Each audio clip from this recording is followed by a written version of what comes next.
You're listening to an Airwave Media Podcast. Feel like who art Ed? Try to spice it. Who art is Mr. Wood art Ed me? Good. Either way, it's ambiguous. It works on so many levels. I know. That's off to a great start.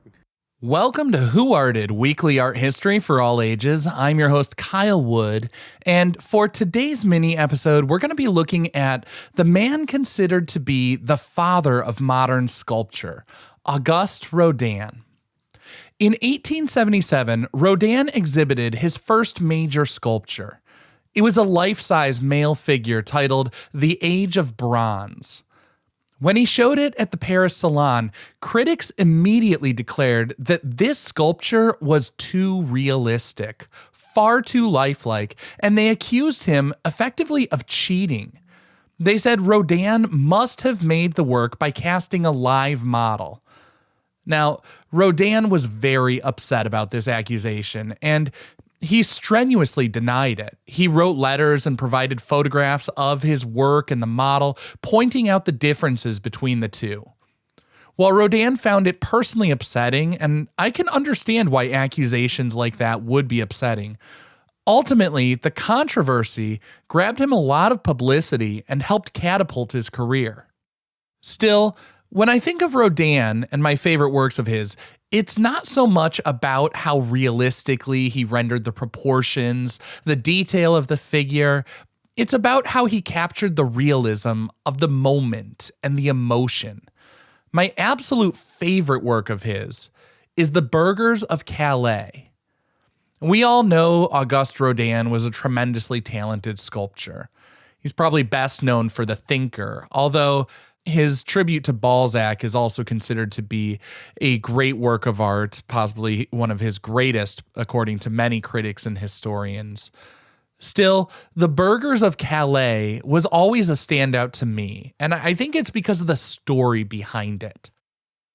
The Burghers of Calais was sculpted from 1884 to 1895. When I first looked at it, the piece seems dark. I mean, as I'm looking at it, I see the figures who seem to be in tattered clothing, ropes around a person's neck. They're in these poses that just seem largely beaten down. One person has his hands up by their head, almost panicked, while someone else is standing sort of tall and resolute. The reason for that range of emotions is Rodin was trying to capture the reality of what people were experiencing in the 100 Years' War.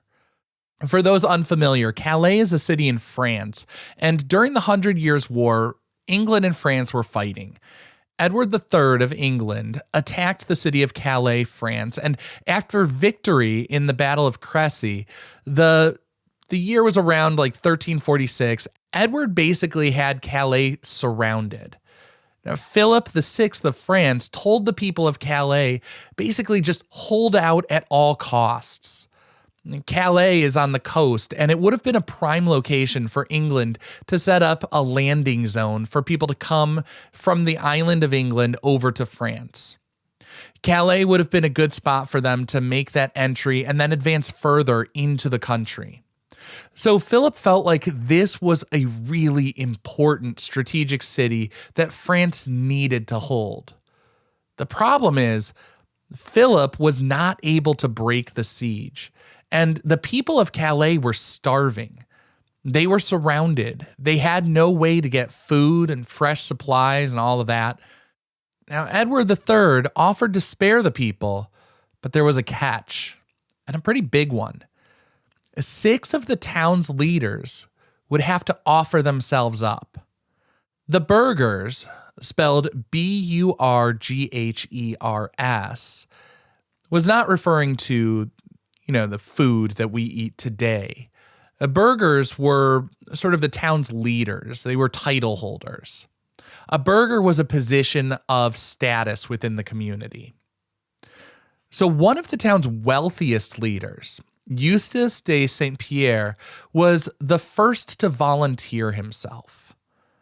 This was something that everyone assumed meant certain death. I mean, just to punctuate it, Edward told the people, send them out with ropes around their necks. Not exactly subtle.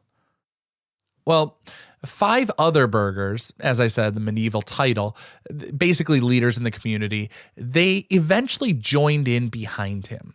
So all 6 of them come out, ropes around their necks, keys to the city, and the castle in hand. But lucky for them, this story actually has a surprisingly happy ending. The Queen of England, Queen Philippa, she convinced Edward to show mercy. You see, she was pregnant at the time, and she believed it would be a bad omen to start their family by committing horrific acts. So she tells him that he has to spare those burghers. They were willing to make the ultimate sacrifice to save their loved ones, their friends, their neighbors. And ultimately, it came out okay for them. That act of courage was rewarded. They were shown mercy. Now, I think what makes Rodin's interpretation of the Burghers of Calais so impactful is that he shows the emotional truth of the moment.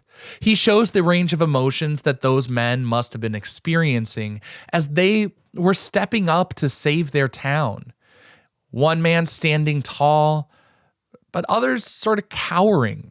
He shows that even people who are brave are still afraid. The sort of older, more traditional way of showing these heroic narratives was to show the heroic figure as larger than life, almost superhuman. But Rodin's piece is a modern, more mature telling of that story.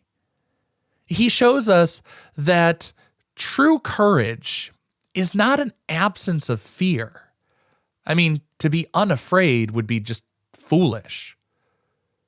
Courage is being afraid, knowing the risks, knowing the danger, but being able to push past that and do what's right anyways. This concludes this week's episode of Who Arted, part of the Airwave Media Podcast Network. If you found this tolerable, please leave a rating or review on your favorite podcast app. You can find images of the work being discussed this week and every week on social media at Who Arted Podcast on Twitter, Instagram, and TikTok, and of course on the website whoartedpodcast.com. Podcast done.